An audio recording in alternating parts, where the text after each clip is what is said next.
کے مقابلے میں ایک مذہب بنا رہے ہیں. اب ہم کریں اسلام بچاؤ مارچ، وہ کہیں ہم کرتے ہیں انسان بچاؤ مارچ.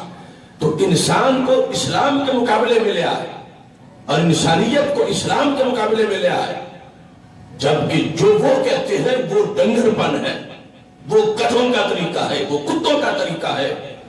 گدھا نہیں پوچھتا کہ کہاں سے پینا ہے کہاں سے نہیں پینا، کتا نہیں پوچھتا کہ کہاں سے میں نے کھانا ہے کہاں سے نہیں کھانا، خنزیر نہیں پوچھتا کہ کون سا رشتہ حلال ہے اور کون سا حرام ہے. تو یہ ویسٹ کی آزادی نام نہاد روشن خیالی، یہ انسانوں کو ڈنگر بنانے کی تحریک ہے. اور مدینہ منورہ سے جو پیغام آیا ہے وہ انسانوں کو فرشتوں سے بھی اونچا مقام دینے کا پیغام ہے.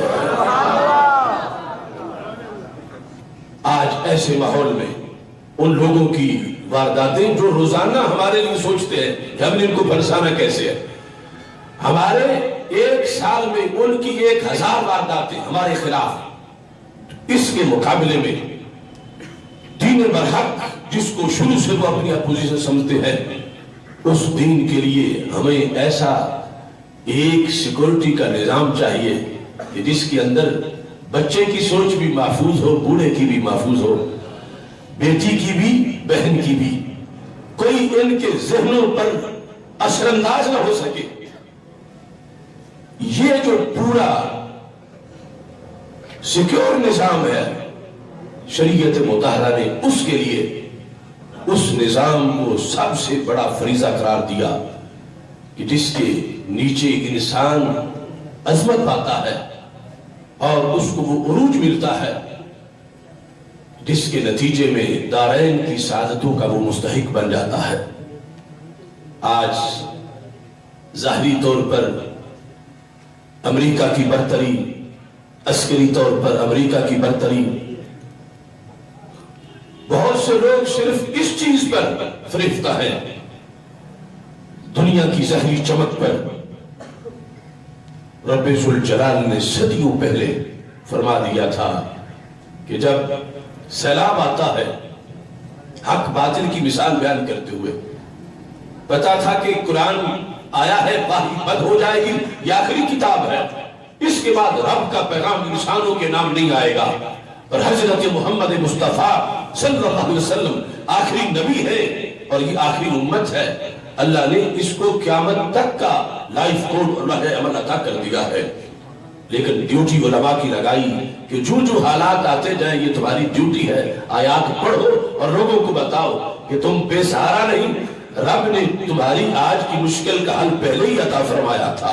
اور لوگوں کو بتاؤ کہ آج کے موضوع سے بے خبری نہیں، ہمارے آقا علیہ السلام ہر گھڑی دیکھ بھی رہے تھے اور ہماری بیماری کا علاج بھی فرما رہے تھے.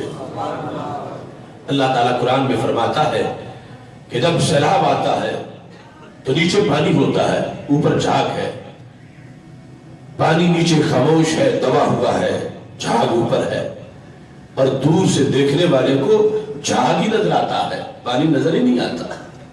لیکن اللہ فرماتا ہے فَأَمَّا الزَّبَدُ فَيَذْهَبُ جُفَاءً، جھاگ دیر پا نہیں، جھاگ ہمیشہ نہیں، جھاگ میں مضبوطی نہیں، جھاگ اڑ جائے گا.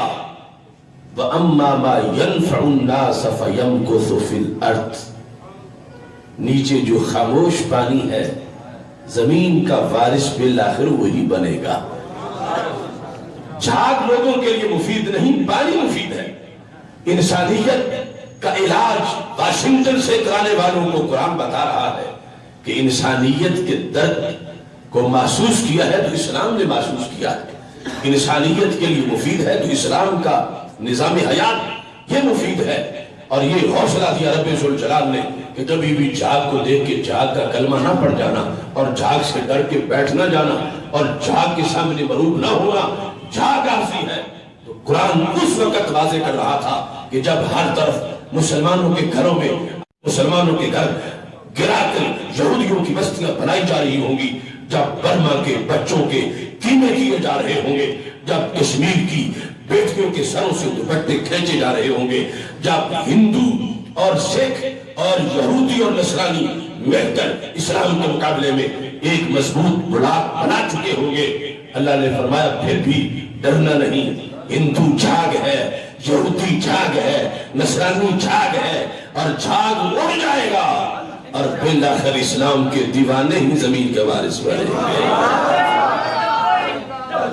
یا رسول اللہ لبیک لبیک لبیک یا رسول اللہ لبیک لبیک لبیک یا رسول اللہ لبیک لبیک لبیک یا رسول اللہ لبیک لبیک لبیک یا رسول اللہ لبیک لبیک لبیک یا رسول اللہ لبیک لبیک لبیک یا رسول اللہ لبیک لبیک لبیک یا رسول اللہ لبیک لبیک لبیک یا رسول اللہ۔ چونکہ ہمارے آقا صلی اللہ علیہ وسلم ختم نبوت کے تاجدار ہیں، آج کے حالات بھی آپ کے سامنے تھے، یا جہاں کمزوری آنی تھی یہ بھی پتا تھا، اور پھر امت کیسے اٹھ سکے گی یہ بھی آپ نے ارشاد فرمایا۔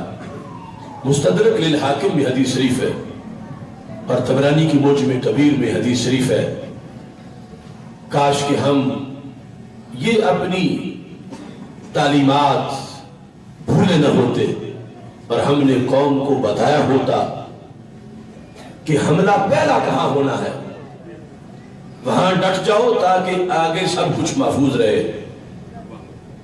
یہ ہمارے آقا صلی اللہ علیہ وسلم نے 14 صدیوں پہلے ہمیں بتایا تھا۔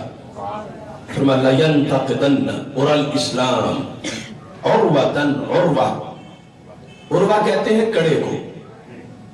تو اسلام کے کئی کڑے ہیں آپس میں ملے ہوئے، اور لوگ ہر صدی کے ان کڑوں کے کنڈوں کے ساتھ پکڑ کے ان کو اپنی زندگی بسر کریں گے۔ اگر نہیں پکڑیں گے تو طوفانوں میں ویسے ہی ڈوب جائیں گے، اور پکڑ کے چلیں گے تو پھر بچیں گے۔ کڑوں پر مسلمانوں سے پہلے مسلمانوں کے نظریات پر دشمن حملہ کریں گے کہ کڑا ٹوٹا تو گریں گے، کڑے سے مضبوط رہے تو مضبوط ہو جائیں گے۔ تو میرے آقا علیہ السلام فرماتے ہیں، یعنی افسوس کرتے ہوئے مستقبل کو دیکھ کر، فرمایا ایک ایک کر کے اسلام کا کڑا ٹوٹے گا معاذ اللہ۔ جس طرح یہ کڑے ہیں، پہلا ٹوٹا، دوسرا، تیسرا، چوتھا، فرمایا اس طرح جب ایک ٹوٹے گا تو مسلمان فوراً دوسرا پکڑ لیں گے، وہ ٹوٹے گا تو تیسرا پکڑ لیں گے، اس طرح کر کے پھر گزارا کرنا چاہیں گے۔ تو میرے آقا علیہ السلام فرماتے ہیں قبل اس کے کڑا ٹوٹے تو میں تمہیں بتاتا ہوں پہلے نہ ٹوٹنے دو۔ کیسے؟ فرمایا میں تمہیں خبر دیتا ہوں کہ دشمن پہلا حملہ کہاں کرے گا، تم سب سے پہلے اس محاذ پہ ڈٹ جاؤ، اس کڑے کی حفاظت کرو، اسے نہ ٹوٹنے دو، اس کے قریب دشمن کو نہ آنے دو، وہ تمہاری سب سے بڑی قوت ہے۔ اگر وہ ٹوٹا تو پھر ٹوٹتے جائیں گے، اگر اس کو تم بچانے میں کامیاب ہو گئے تو سارا دین بچ جائے گا۔ کون سا پہلا کڑا ہے کہ جس پر پورا دین قائم ہے، پوری امت کا وقار جس کی وجہ سے ہے، قیامت تک کے لیے اسلام کی حقانیت جس کی وجہ سے ہے۔ اب ہمارے پاس پلرز آف اسلام ہے، نماز ہے، روزہ ہے، حج ہے، زکوٰۃ ہے۔ میرا آقا علیہ السلام کی آنکھ دیکھ رہی تھی کہ دشمن بڑا چالاک ہے، اس نے کہاں پہلا حملہ کرنا ہے کہ اس کے لیے دروازے کھل جائیں اور آسانیاں پیدا ہو جائیں۔ میرے آقا علیہ السلام کے لفظوں پہ غور کرنا، حدیث سننے کے بعد آخری سانس تک۔ میرے آقا علیہ السلام فرماتے ہیں اولہن نقدن الحب، سب سے پہلا حملہ دشمن میری امت کے نظام سلطنت پہ کریں گے، حکم پہ کریں گے، حکومت پہ کریں گے۔ مسلمانوں کی مضبوط حکومت نہ ہو، ہم نماز رہیں گے، یہ سب سے پہلے سازش ہوگی دین کے خلاف کہ مسلم امت کو نظام سے دستبردار کرایا جائے گا، نظام کو ان کے سامنے دنیا بنا کے پیش کیا جائے گا، نظام کی جد و جہد کو ان کے سامنے قابل نفرت بنا دیا جائے گا۔ جبکہ نظام تو چھت ہے، چھت سلامت ہے تو نیچے سب سلامت ہے، نظام کی چھت سلامت ہے، نیچے نمازی بھی سلامت ہے، روزے دار بھی سلامت ہے، حاجی بھی سلامت ہے، تہجد گزار بھی سلامت ہے، اور ہر کسی کے لیے مسائل ہے۔ ارے مچھلی کتنی ہی پارسا کیوں نہ ہو، اگر حوض گندا ہے تو بیچاری کہاں جائے گی؟ سسٹم ایک حوض ہے، نظام ایک حوض ہے۔ رسول اللہ صلی اللہ علیہ وسلم نے فرمایا میری امت بچانا ہے سب سے پہلے اپنے نظام کو تاکہ صوفی کی نماز بچے، بچانا ہے نظام کو تاکہ تاجر کی دکان بچے، بچانا ہے نظام کو تاکہ متقی کا تقویٰ بچے، بچانا ہے نظام کو تاکہ نظام مصطفیٰ کی برکت سے ناموس رسالت کے مجاہد بچے اور ناموس رسالت کے داعی بچے۔ جب نظام نہیں ہوگا تو پھر اسلام غریب الوطن ہوگا۔ آج وہ اسلام غریب الوطن ہے۔ اگر وطن ہوتا اسلام کا تو برما کے مسلمانوں کی مدد کرنے کوئی تو نکلتا۔ اگر وطن ہوتا اسلام کا تو 4 لاکھ جو شہید ہو گئے شام کے مسلمان، ان کی مدد کے لیے کوئی تو نکلتا۔ اگر وطن ہوتا اسلام کا تو پاکستان کے دارالحکومت اسلام آباد میں ناموس رسالت کے ہیرو کو پھندے پہ تو نہ چڑھایا جاتا۔ غریب الوطن اسلام غریب الوطن تب ہوا کہ جب اس کے نظام پر غیروں نے حملہ کیا اور فکری حملہ بھی کیا اس کے لحاظ سے، اور پھر بارود اور آتش و اہل سے بھی حملہ کیا، اور چلتے چلتے مسلمانوں کی صورتحال آج یہ ہے کہ سمٹ کے رہ گئے۔ آج نہ عسکری قوت رہی نہ اپنا نظام سلطنت رہا، اور مسلمان تورا بورا کی پہاڑیوں سے لے کر افغانستان میں اور لیبیا کا وہ کنارہ جہاں آگے پانی ہی پانی ہے اور زمین ختم ہو جاتی ہے، وہاں تک امریکہ کا بارود پھٹ گیا، اور جو غیرت مند حکمران تھے ان کو نشان عبرت بنا کے چن چن کے شہید کر دیا گیا، اور باقی اپنے غلام ہر جگہ بٹھا دیے۔ امریکہ چاہتا ہے کہ آرڈر میرا چلے، نظام میرا چلے، نیو ورلڈ آرڈر لے کر اس نے اپنا چراغ جلانے کے لیے مسلمانوں کے سارے سورج اور مسلمانوں کی ساری روشنیاں ان کو بجھا کر وہ جشن منا رہا ہے اپنی نام نہاد روشن خیالی کا۔ ایسے موقع میں غریب الوطن اسلام کے اس ماحول کے اندر ہم زندگی بسر کر رہے ہیں، اور قیامت کے دن ہم سے پوچھا جائے گا جب اسلام غریب الوطن تھا تو تم نے وطن دینے کی کوشش کیا تھی؟ قیامت کا دن ہوگا، میرا آقا علیہ السلام فرماتے ہیں نماز آئے گی اللہ کے دربار میں، کیا کہے گی؟ انا الصلاۃ یا رب، رب میں تیری نماز ہوں جس کا تو نے بار بار قرآن حکم دیا، میں آگے ہوں۔ اللہ فرمائے گا انت علی خیر، تو بڑی اچھی ہے لیکن تو سائیڈ پہ بیٹھ جا۔ روزہ آئے گا، انا الصیام یا رب، رب میں روزہ ہوں، اللہ فرمائے گا انت علی خیر، تو بھی اچھا ہے۔ ہر بندگی نیکی آتی جائے گی، رب سائیڈ پہ بٹھاتا جائے گا۔ اتنے میں اسلام آئے گا اور بولے گا اللہم انت السلام وانا الاسلام، رب تو سلام ہے اور میں اسلام ہوں۔ اب میدان محشر ہے، آج عزتوں ذلتوں کے فیصلے ہونے ہیں، میں آیا ہوں، اب کیا کرنا ہے؟ رب فرمائے گا تو یہاں کھڑا ہو جا، آج جس پہ تو ہاتھ رکھے گا عزت اسے ملے گی، آج جسے تو پکڑے گا جنت اسے ملے گی، آج جس کا نام تو لے گا فردوس میں اسے بھیجوں گا۔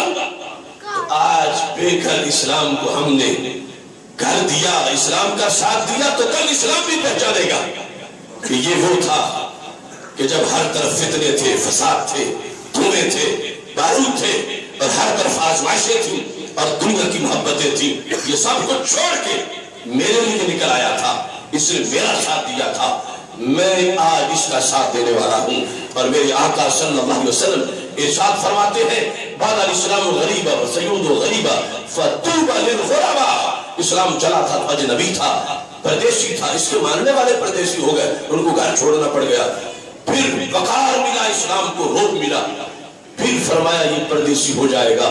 سرکار فرماتے ہیں جب اسلام پردیسی ہو گیا فطوبى للغرباء، جس نے اسلام کو اپنے گھر رات رکھی میں اس کو جنت کی ٹکٹ عطا کر رہا ہوں۔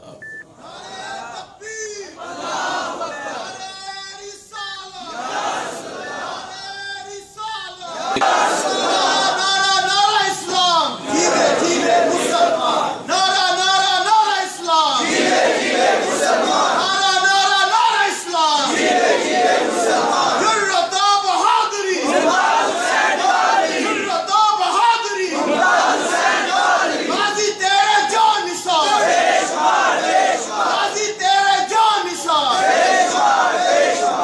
سید عالم نور مجسم شفیع معظم صلی اللہ علیہ وسلم نے جو غیب کی خبر دی، آپ صدیوں سے دیکھ لیں، اسی طرح ہوا جیسے سرکار نے فرمایا تھا۔ اب دشمن جو چال چلنی تھی انہوں نے، سرکار نے تو پہلے بتا دیا، سرکار نے تو کسر کو نہیں چھوڑی رہبری اور رہنمائی میں، لیکن یہ تو ہمیں چاہیے تھا کہ کہاں سے چور نے آنا ہے وہ پہلے سیکورٹی وہاں دی جائے اور پھر سارے دین کو محفوظ کر دیا جائے۔ آج اس نظام کی خاطر جس پر اسلام میں کبھی کمپرومائز نہیں ہوا، وہ نظام، کل کا طاغوت بھی اس نظام سے پہلی دشمنی کر رہا تھا، آج کا طاغوت بھی اس نظام سے پہلی دشمنی کر رہا ہے۔ آپ جانتے ہیں کہ مکی زندگی میں کوئی ایک غزوہ بھی نہیں ہے اور مدنی زندگی غزووں سے بھری ہوئی ہے۔ بدر میں گئے تھے قریش مکہ فنڈ اکٹھا کر کے، فوج بھرتی کر کے کہ ہر حال میں معاذ اللہ مسلمانوں کو ختم کرنا ہے۔ یہ انتہا پسندی جو ان میں آئی تھی، یہ پہلے کیوں نہیں آئی تھی؟ مکی زندگی میں مسلمان تھوڑے بھی تھے اور کافروں کے ساتھ ہی رہتے تھے اپنے گھروں میں، اور اپنے محلے میں کسی کو مارنا آسان ہے اور دور جا کے مارنا مشکل ہے، اور تھوڑے جو ان کو قتل کرنا آسان ہے اور جو زیادہ ہے ان کو اپنے بھی قتل ہونے کا خطرہ ہے۔ انہیں یہ انتہا پسندی کیوں نہ دیر میں آئی کہ ہم یہ تھوڑے ہیں، 200 ہیں، 150 ہیں، 400، آج ان کو ختم کر دیں معاذ اللہ۔ حالانکہ کفر کے سارے سورمے تو موجود تھے اس وقت، ابو جہل، عتبہ، شیبہ، مکی زندگی کے اندر، لیکن وہاں غزوہ نہیں ہوا، اگرچہ تشدد کفار کی طرف سے ہوتا رہا، غزوہ نہیں ہوا۔ غزوہ ہوا ہے تو پھر مدنی زندگی میں ہوا ہے۔ آخر اس کا سبب کیا تھا؟ کوئی کہے گا کہ آیات جہاد کا نزول مدنی زندگی میں ہوا، تو آیات جہاد کا نزول مدنی زندگی میں کیوں ہوا، مکی میں کیوں نہیں ہوا؟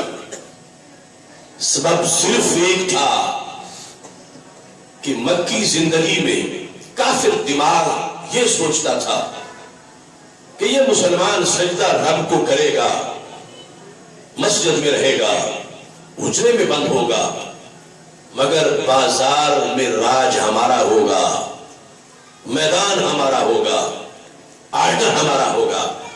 ابو جہل کی سوچ یہ تھی، فیصلے میرے چلیں گے، حکم میرا ہوگا، میں کہوں گا جو وہی کام ہوگا۔ اس کو وہ اپنے ذہن میں بٹھائے ہوا تھا، پورا کفر کا دماغ، کہ مسلمان نظام نہیں لائیں گے، اپنے رب کو سجدے کریں۔ یہ پسند نہیں تھے کافروں کو، چاہتے تھے کہ ہمارے بتوں کو کریں، لیکن انہیں اپنے بتوں سے پیار زیادہ اپنی انانیت سے تھا۔ بتوں کے سجدے مارے گئے، جنگ نہیں ہوئی، لیکن جب مدینہ منورہ میں میرے آقا علیہ السلام نے نظام قائم کر دیا، اب ابو جہل کو چوٹ لگی۔ نظام جب آیا، اسلام اپنا جب نظام لے آیا، اسلام اپنی سیاسی اصلاحات لے آیا، اسلام اس وقت حکم لے آیا، اب آرڈر کی بات سامنے آئی۔ ابو جہل دعوے دار تھا آرڈر میرا چلے گا، حضرت صدیق اکبر نے کہا نہیں، آرڈر مدینے والی سرکار کا چلے گا۔ یہاں سے لڑائیاں شروع ہو گئی، سجدوں پر لڑائیاں نہیں ہوئی، لڑائیاں نظام پہ ہوئی ہے، اور مستقبل میں بھی سرکار دیکھ رہے تھے سجدہ برداشت ہو جائے گا رب کا، نظام مصطفیٰ برداشت نہیں ہوگا، نظام خدا برداشت نہیں ہوگا، کفر کی طاقتیں نظام سے لڑے گی۔ کیا تم جانتے نہیں ہو ہر سال رمضان کے اندر وائٹ ہاؤس میں امریکہ خود افطار پارٹی کرواتا ہے، اذان بھی ہوتی ہے، جماعت بھی ہوتی ہے، اسے سجدے برداشت ہے، مگر پوری دنیا میں جو یہ کہے کہ نظام امریکہ کا نہیں، نظام مدینے والے کا ہے، امریکہ فوراً اسے دہشتگرد قرار دیتا ہے۔ امریکہ اپنا آرڈر چاہتا ہے، اس نے نیو ورلڈ آرڈر کے لاکھوں مسلمان شہید کروا دیے کہ آرڈر میرا ہوگا، نظام میرا ہوگا۔ وہ کہتا ہے تم سجدے کرو مسجد میں، اگرچہ پسند نہیں اس کو لیکن برداشت ہے، تو تسبیح پڑھو، تم سجدے کرو، تم چلے میں بیٹھو، لیکن تمہارا تعلق حکم سے نہیں، حکم میرا چلے گا۔ وہ تمام مسلم ممالک کو اپنی قانونی بنا کے رکھنا چاہتا ہے، آئیڈل میرا ہے۔ اور ہمیں مدینہ منورہ سے پہلے دن سے پڑھائی یہ گیا ہے کہ اس زمین پر راج ہے تو محمد مصطفیٰ صلی اللہ علیہ وسلم کا راج ہے۔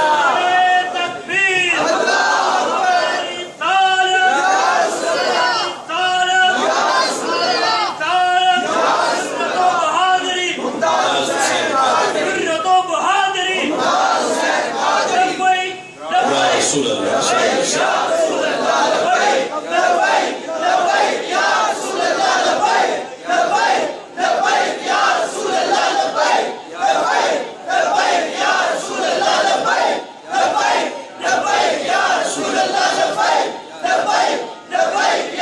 اس لحاظ سے بھی یعنی حضرت غازی ممتاز حسین قادری شہید رحمت اللہ علیہ کو ہم نے دیکھے بغیر مانا اور دیکھے بغیر حمایت کی، اور پہلے دن کی 4 جنوری 2011 کو، اور پھر صرف 4 دن بعد دیوان اقبال لاہور میں 4 گھنٹے قرآن و سنت سے دلیلیں دی کہ ممتاز قادری دہشت گرد نہیں، ملت کا ستارہ ہے۔ اب اس شخص نے جاتے وقت بھی ہمیں وہ سبق عطا کیا جس سے پتا چلتا ہے کہ رب نے اسے علم لدنی کتنا عطا کیا ہوا تھا۔ یعنی اس کی ضرب کی گرج تو اپنی جگہ، اس کی گولی کی روشنی تو اپنی جگہ، اس کے جہاد کا مقام تو اپنی جگہ، لیکن اس کی بصیرت بھی تو دیکھو کہ آخری رات بھی یہ کہہ رہا تھا اور نظام مصطفیٰ صلی اللہ علیہ وسلم کا میں منتظر رہوں گا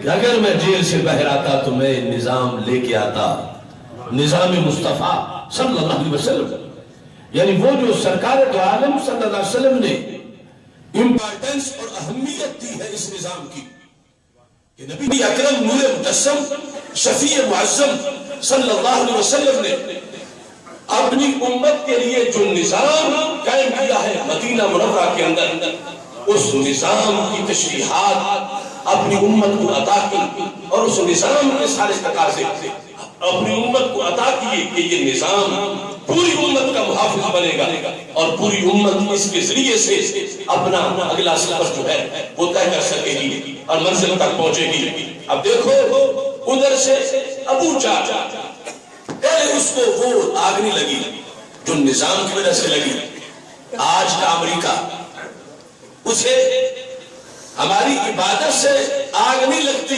نظام سے آگ لگتی ہے، اور اس کا یہ ہے کہ میرے ساتھ کمپرومائز کر لو، تم مجھے نہ چھیڑو میں تمہیں کچھ نہیں کروں گا، تم نظام کی بات نہ کرو، میں تمہیں اجازت دے دیتا ہوں کہ تم اپنے گھروں میں اپنی مسجدوں میں جو کچھ کرتے رہو، اور یہ جب تک چاہے گا، ورنہ آخر تک معاذ اس کی بدی پہنچے گی اور سر پہنچے گا۔ اور ادھر ہمارے آقا علیہ السلام کا پیغام سنو۔ پہلے دن ابھی اسلام تھا صرف حجاز میں، اور کتنی ضرورت تھی اس وقت کہ سب کو دیکھ کے بات کی جائے، اور مسلطیں اور حکمتیں اور تقاضے۔ میرے آقا علیہ السلام نے بادشاہوں کو خط لکھ دیے، اور خط ریکویسٹ کے انداز میں نہیں لکھے، خط یوں لکھے، اسلم تسلم، اے کسرا بچنا ہے تو میرا کلمہ پڑھ، جینا ہے تو کلمہ پڑھ، اسلم۔ اور پھر نام لکھتے وقت ان کا لقب نہیں لکھا، الہ ملک الروم، یہ نہیں لکھا الہ عظیم الروم، یہ نہیں لکھا کہ میں روم کے ملک کو خط لکھ رہا ہوں، ملک نہیں لکھا، بحرین کے بادشاہ کو ملک نہیں لکھا، بخاری میں خط موجود ہے، بصرہ کے بادشاہ کو ملک نہیں لکھا، جسے بھی لکھا الہ عظیم الروم، الہ عظیم بصرہ، الہ عظیم بحرین۔ سارے محدثین نے یہاں بحث کی کہ ہمارے آقا علیہ السلام نے خود ہی فرمایا ہے کہ تبلیغ میں رویہ نرم ہونا چاہیے اور نام کسی کا وہ لینا چاہیے جو اسے اچھا لگتا ہے، اس کا وہ لقب ذکر کرنا چاہیے۔ یہ بادشاہ ملک پہ بڑے خوش ہوتے تھے کہ ہمیں کوئی ملک کہے، تو سرکار نے ان کو ملک کہہ کے کیوں نہیں دعوت دی، جبکہ ان کا تقاضا تھا کہ ہمیں ملک کہا جائے؟ کیونکہ جب خط پہنچا تھا کسرا کے پاس، خط پہنچا تھا روم کے بادشاہ کے پاس، تو باقاعدہ اس پہ احتجاج ہوا کہ ہمارا تو لقب ہی نہیں سے لکھا گیا صحیح، ہم خط کیوں پڑھے؟ یعنی سرکار نے جہاں ضرب لگائی تھی ضرب لگی، انہیں پتا چلا کہ ہمارا لقب نہیں مانا جا رہا، تو پھر ہمارے آقا علیہ السلام نے ملک کیوں نہ لکھا؟ وہ فتح الباری ہو، وہ کواکب الدراری ہو، وہ ارشاد الساری ہو، وہ عمدۃ القاری ہو، بخاری کی شاری شروحات میں ایک ہی وجہ لکھی گئی، کہا ملک اس لیے نہیں لکھا کہ ملک کا تعلق زمین کے راج کے ساتھ ہوتا ہے۔ اگر لکھتے نا ملک روم تو مانا ہوتا روم کی سرزمین پہ جس کا راج ہے، میں اسے خط لکھ رہا ہوں۔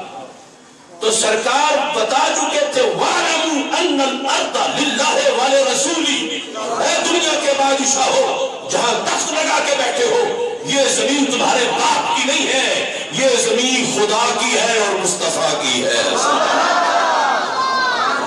زمین اللہ کی اور اللہ کے رسول صلی اللہ علیہ وسلم کی ہے۔ ہم اگر ابتدائی تبلیغ میں وہ لکھ بیٹھے کہ کل سجدہ صاف کرنا پڑے، ہم ایسا نہیں لکھیں گے۔ کلمہ پڑھنا انہوں نے پڑھے، نہیں پڑھنا نہ پڑھے، ہم ملک نہیں ان کو مانیں گے۔ اور اسلام صرف 5 مرلے کی مسجد کا دعوے دار نہیں، اسلام تو پوری روئے زمین کا مالک ہے۔ وَاعْلَمُوا أَنَّ الْأَرْضَ لِلَّهِ وَلِرَسُولِهِ، اور شرک کے فتوے لگانے والوں کی بھی چیزیں سرکار نے نکال دی۔ یہ چھوٹی سی چیز کو کہتے ہیں اگر تم ادھر اللہ کی کہو، ادھر تم غوث پاک کی کہو تو شرک ہو جائے گا، ادھر کہو کہ یہ بکرا رب کا ہے، ادھر کہو کہ یہ سرکار کے میلاد کے لیے ہے تو شرک ہو جائے گا۔ میں کہتا ہوں تم بکرے پہ رو رہے ہو، رب نے پوری زمین ہی سرکار کے نام لگا دی ہے۔ پھر نبی علیہ السلام نے بیعت وقت کہا وَاعْلَمُوا أَنَّ الْأَرْضَ لِلَّهِ وَلِرَسُولِهِ، کہ زمین ساری رب کی ہے اور رب کے رسول صلی اللہ علیہ وسلم کی ہے۔ تو واضح کر دیا۔ ویسے اب ملک ہوتا ہے، ایک ہے تو دوسرے کا نہیں، دوسرے کا تو پہلے کا نہیں۔ کوئی کہہ سکتا جب رب کی ہے تو نبی کی نہیں، نبی کی ہے تو پھر رب کی نہیں۔ تو میرے آقا علیہ السلام نے فرمایا کہ یہی تو مضمون ہے کہ میں تو مالک ہی کہوں گا کہ وہ مالک کی حبیب، کہ محبوب و محب نہیں میرا تیرا۔ جب سرکار کی ہے تو سرکار کے خدا کی ہے، جب خدا کی ہے تو سرکار کی ہے۔ تو میرے آقا علیہ السلام نے فرمایا ہم ملک نہیں لکھیں گے، کیونکہ ملک کا مطلب ہوتا ہے ان کا زمین پہ راج مان لینا۔ تخت الٹ گئے سب ان بادشاہوں کے، اب ملک وہی بنے گا جس پہ محمد عربی مہر لگا کے ملک بنائے گا۔ اسلام اتنا سیریس ہے اپنی سیاست میں پہلے دن سے۔ سرکار نے اس وقت خط لکھتے وقت جب دین تو صرف حجاز میں تھا اور پھیلانا تھا پوری کائنات میں، فرمانا ہم پھیلائیں گے ویسے جو اس کی شناخت ہے۔ اگر آج اس کی اور ٹائٹل سے پھیلائیں اور کل اس میں تبدیلی کرے تو دشمن بھی کہیں گے کبھی کوئی بات کرتے ہو کبھی کوئی کرتے ہو۔ تو میرا آقا علیہ السلام نے جس نے ماننا ہے وہ مانے۔ میں یہ دین تمہارے سامنے پیش کر رہا ہوں کہ جس دین کے اندر ملک کوئی اور نہیں، سب کے تخت الٹ چکے ہیں۔ فرمایا اب اللہ کے نبی علیہ السلام چاہیں گے تو خلافت چلے گی، کہیں صدیق اکبر ہوں گے، کہیں فاروق اعظم ہوں گے، کہیں عثمان غنی ہوں گے، کہیں مولا علی رضی اللہ تعالیٰ عنہ ہوں گے۔ تو میرے آقا علیہ السلام نے نظام سلطنت عطا کیا امت کو اور شعبے بنا دیے۔ اب شعبے چل رہے ہیں باقی، اگرچہ کسی حالت میں بھی ہو چل رہے ہیں۔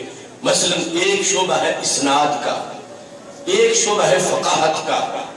اب فقیہ کل تھے امام اعظم ابو حنیفہ، تو آج ان کی سیٹ پہ اگر کوئی بیٹھا ہے تو کچھ نہ کچھ اس کی مناسبت ہوگی امام اعظم ابو حنیفہ سے۔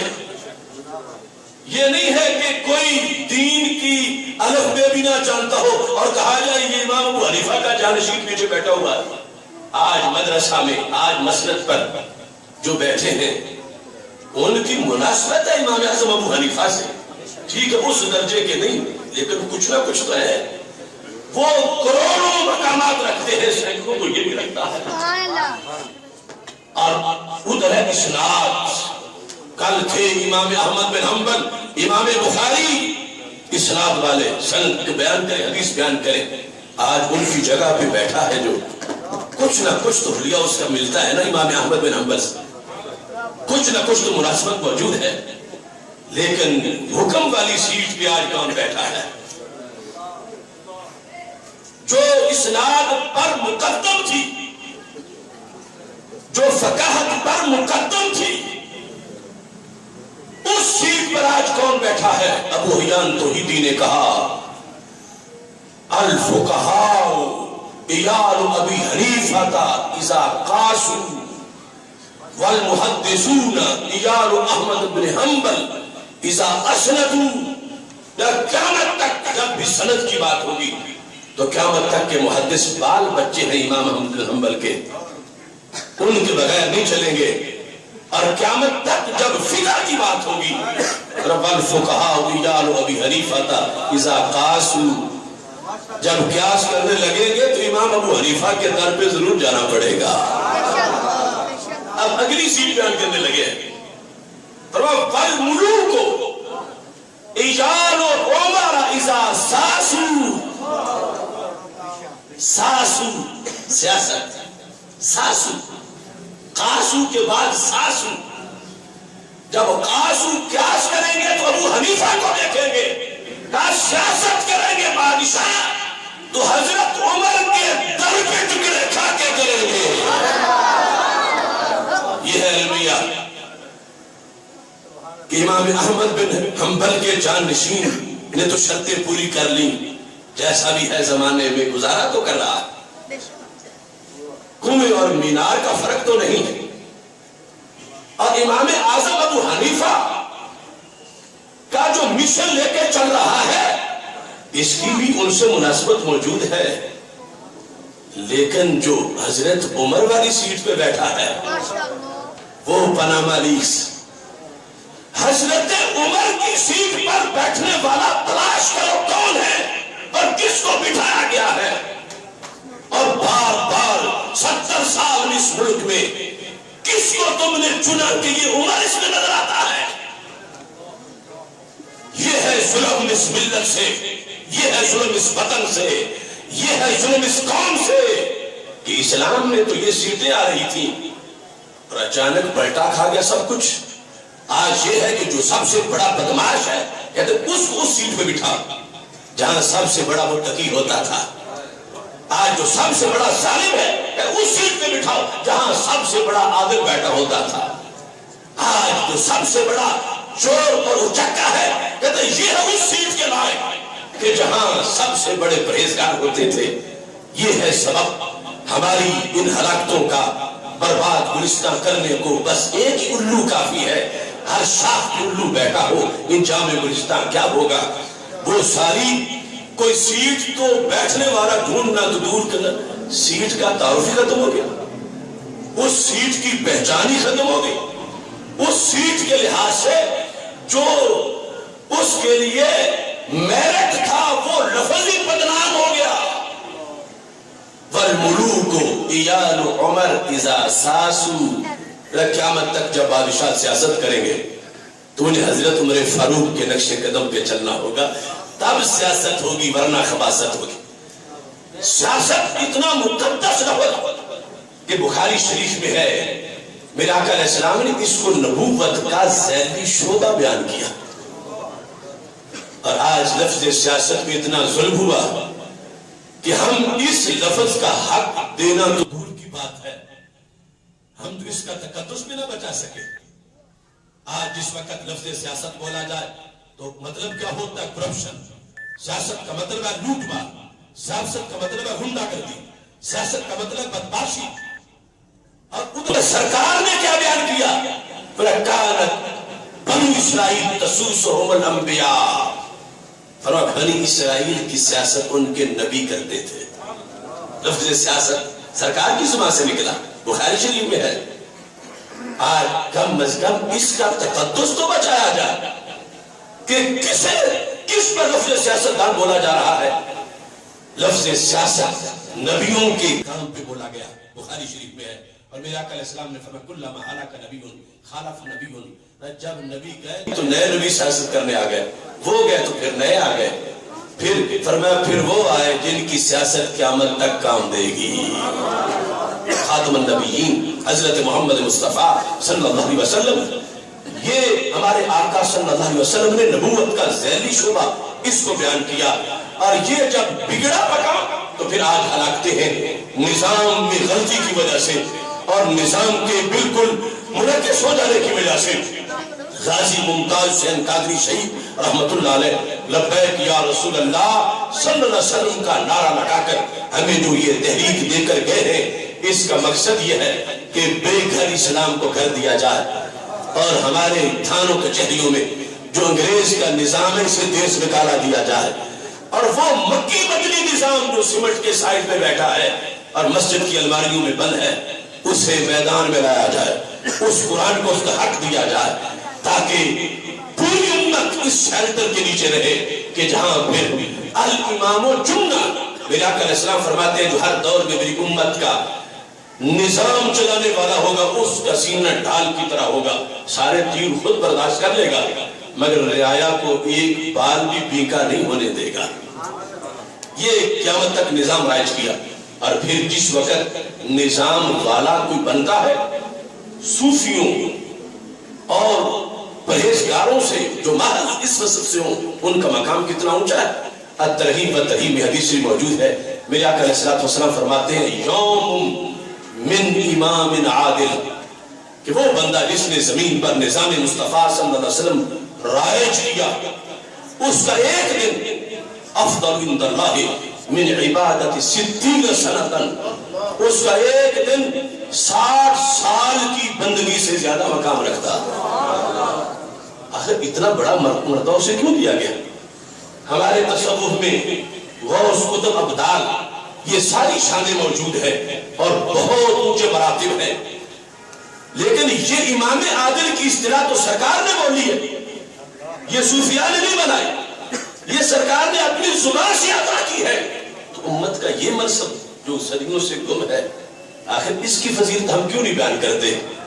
آخر اس کی تلاش ہمیں کیوں نہیں ہے کہ جہاں بندہ اتنا عظیم ہو جاتا ہے کہ ایک دن 60 سال سے بڑا مقام رکھتا ہے، اور اگلی حدیث میں یہ ہے رسات من امام عادل، امام عادل کی ایک گھڑی جب وہ ظالم سے ظلم کا بدلہ لے رہا ہو، جب وہ مظلوم کی حمایت میں نکلا ہو، میرے نبی علیہ السلام فرماتے ہیں اس کی ایک گھڑی اللہ کے ہاں 60 سال کی بندگی سے بڑا مقام رکھتی ہے۔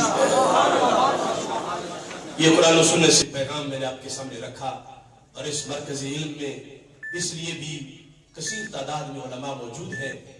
میں جب بھی بخاری میں یہ پڑھتا ہوں جو سفیان بن عیینہ نے لکھا اور پھر امام بخاری نے روایت کیا، وہ کہتے ہیں میں ایک آیت جب پڑھتا ہوں میرے رونگٹے کھڑے ایسے ہوتے ہیں جو اور کسی آیت میں نہیں ہوتے۔ وہ کیا ہے؟ اللہ فرماتا یا اہل الکتاب لستم علی شیء حتی تقیموا التوراۃ والانجیل وما انزل الیکم من ربکم۔ اللہ فرماتا اے اہل کتاب تم صفر ہو۔ کیوں صفر ہو؟ کہ تم نے اپنی کتاب کو قائم نہیں کیا۔ لستم علی شیء، تم کچھ نہیں ہو، شیء کا تو تم پتہ نا، لستم علی شیء، تمہاری کوئی حیثیت نہیں، تم زیرو ہو۔ حالانکہ جب آیت اتری تو ان کا تو وقت گزر چکا تھا، اب تو کچھ کر ہی نہیں سکتے تھے، اب تو قرآن کا زمانہ آ چکا تھا۔ کہ لستم علی شیء، اپنا وقت جو تمہیں ملا تم کچھ نہ کر سکے، کیوں تم زیرو ہو؟ اللہ فرماتا ہے چونکہ تم نے تورات قائم نہیں کی تھی، انجیل قائم نہیں کی تھی، جو نازل کیا گیا تھا وہ تم نے قائم نہیں کیا تھا۔ تو سفیان بن عیینہ واضح کرتے ہیں کہ کتاب آئے تو صرف حفظ کے لیے نہیں، کتاب آئے تو صرف تقریر کے لیے نہیں، کتاب آئے تو صرف تعلیم کے لیے نہیں، یہ ساری پہلی منزلیں ہیں۔ اصل میں کتاب آتی ہے اقامت کے لیے، قائم کرنے کے لیے۔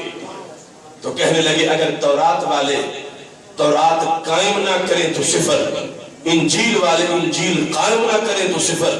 تو کہنے لگے میں ڈرتا اس لیے ہوں کہ اگر قرآن والے قرآن قائم نہ کر سکے تو کیا بنے گا؟ قرآن کا حافظ ہونا اور ہے، عالم ہونا اور ہے، لیکن قرآن کو قائم کرنا اور ہے۔ ہم حافظ بھی ہیں، ہم عالم بھی ہیں، لیکن قائم والا درجہ آگے ہے۔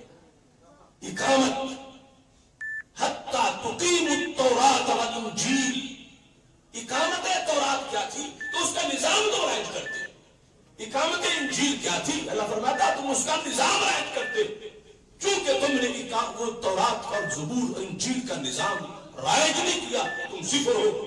سفیان بن عیینہ کا یہ قول صحیح بخاری میں موجود ہے، جب یہ آیت پڑھتا ہوں اتنے کسی اور آیت پر میرے رونگٹے کھڑے نہیں ہوتے جس اس پہ ہوتے ہیں کہ ہمیں صرف قرآن پڑھنے کا حکم نہیں دیا گیا، قرآن حفظ کرنے کا صرف حکم نہیں دیا گیا، یہ کریں گے تو اگلا کام ہوگا، اس لیے ضروری بڑا ہے پڑھنا پڑھانا سیکھنا سکھانا، لیکن منزل ہے کہ قرآن کی اقامت، قرآن قائم کرنا، اور اس قائم کرنے کے لیے ہی ہم نے پاکستان حاصل کیا تھا، قرآن قائم کرنا مقصد تھا، اور 70 سال گزر گئے اور آج تک قرآن قائم نہ ہو سکا۔